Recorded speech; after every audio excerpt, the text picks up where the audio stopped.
Ruth chapter 1. In the days when the judges ruled, there was a famine in the land, and a man from Bethlehem in Judah, together with his wife and 2 sons, went to live for a while in the country of Moab. The man's name was Elimelech, his wife's name Naomi, and the names of his 2 sons were Mahlon and Chilion. They were Ephrathites from Bethlehem, Judah, and they went to Moab and lived there. Now Elimelech, Naomi's husband, died, and she was left with her 2 sons. They married Moabite women, one named Orpah, the other Ruth. And after they had lived there about 10 years, both Mahlon and Chilion also died, and Naomi was left without her 2 sons and her husband.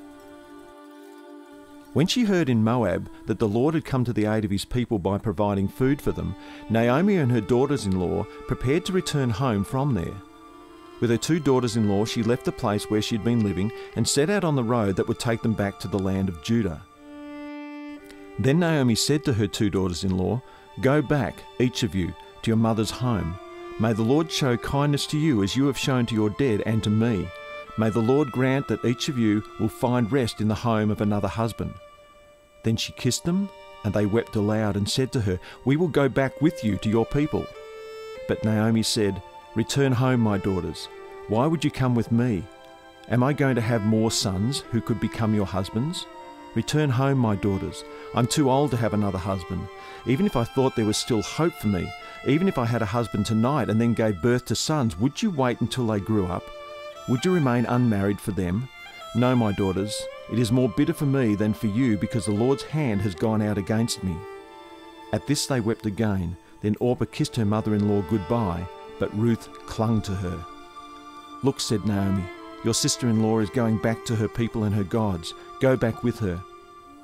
But Ruth replied, "Don't urge me to leave you or to turn back from you. Where you go, I will go, and where you stay, I will stay. Your people will be my people, and your God my God.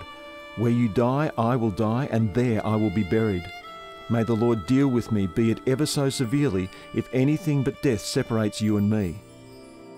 When Naomi realized that Ruth was determined to go with her, she stopped urging her. So the 2 women went on until they came to Bethlehem. When they arrived in Bethlehem, the whole town was stirred because of them, and the women exclaimed, "Can this be Naomi?" "Don't call me Naomi," she told them. "Call me Mara, because the Almighty has made my life very bitter. I went away full, but the Lord has brought me back empty. Why call me Naomi? The Lord has afflicted me, the Almighty has brought misfortune upon me." So Naomi returned from Moab, accompanied by Ruth the Moabitess, her daughter-in-law, arriving in Bethlehem as the barley harvest was beginning.